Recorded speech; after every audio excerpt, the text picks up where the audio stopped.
কোন মানুষ যদি জানে যে ওই লোকটা সুদ খায়, ওনার সাথে যদি কুরবানি দেয়, কুরবানি কবুল হওয়ার কোনো সম্ভাবনা নাই।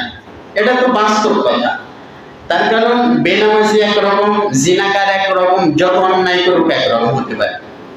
কিন্তু যারা সুদ খায় তারা ভিন্ন জাতের মানুষ, তারা মানুষের আওতায় নেই, ঠিক কিনা বলেন?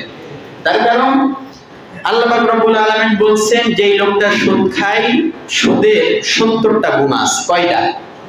70টা গুনাহ। সবচাইতে বড় গুনাহ হলো ইয়া আইয়ুহাল্লাযীনা আমানু ওয়া যারু মা বাকিয়া মিনার রিবা।